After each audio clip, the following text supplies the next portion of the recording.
Okay, let's do some Pythagorean theorem problems. Now, Pythagorean theorem says a squared plus b squared equals c squared. In other words, if you have a right triangle, only works for right triangles, okay?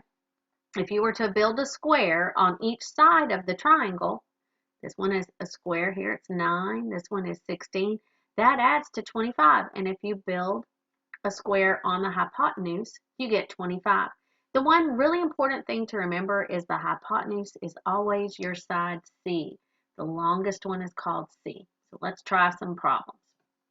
It says find the length of the hypotenuse, C, in this right triangle. So they told us A is 9, okay, and the sides, by the way, are always labeled. Across from angle A is side A, across from angle B is side B. B is 12. Okay, and we want to use Pythagorean theorem to find C. So we do a squared, 9 squared, plus b squared, which is 12 squared. 9 squared is 81. 12 squared is 144. And we know when we add those up, 225 is equal to c squared. Now to figure out what c is, you take the square root of both sides, and we find out that that side is equal to 15. You always want to double check and make sure it's going to be the longest side. And if I add these together, this side should be shorter than the two sides added together, the two legs. The hypotenuse should be shorter than that. So when you add this together, you get 21, 15 would be shorter. Okay, let's do this one. Did you know that the size of a television screen refers to the length of its diagonal? So when you look at the size on the box, it's actually the length of the diagonal.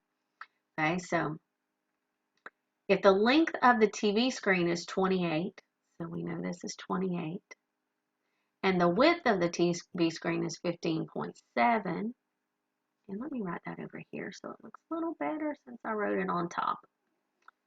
Okay, so if that is 15.7, what is the size of the screen? Okay, so we're looking for this. We'll call it C, to the nearest inch. So we're going to say 28 squared plus 15.7 squared is equal to C squared. So 28 squared gives us 784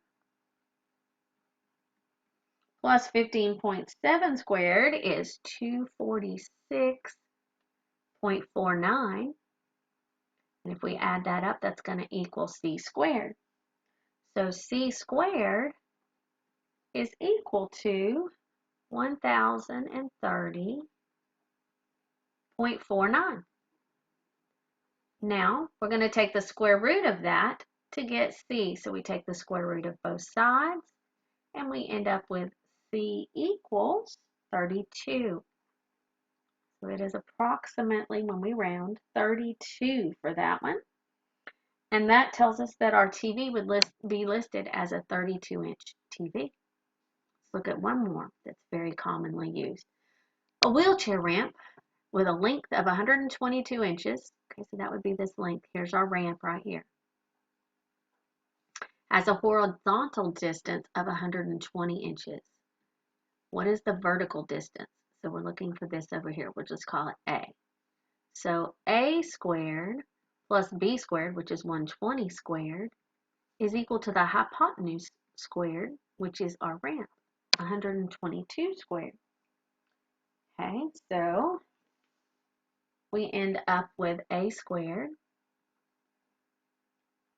plus 14,400 equals 14,884. Now when we subtract for both sides there, subtract that 14,400, we're going to end up with A squared is equal to 484. And we know that we have to take the square root of that to figure out what A is. So we take the square root of both sides, and A is equal to 22. So our height over here would be 22, our vertical distance. Okay. Now, it says that construction laws are very specific when it comes to access ramps for people with disabilities. Every vertical rise of 1 inch requires a horizontal run of 22 inches. So every time we go up an inch here, we have to go 22 inches this way. So does this ramp satisfy the requirement? Well, let's see. If we go 22, I think I said that wrong. Every one here goes 12 inches this way. So if this is 22, we're going to multiply that by 12. And when we do, we get 264. This one would not work because we only have a horizontal distance of 120. So does this one satisfy the requirements? No, it is not long enough. The slope would be too high and it'd be difficult for people with disabilities to get up it.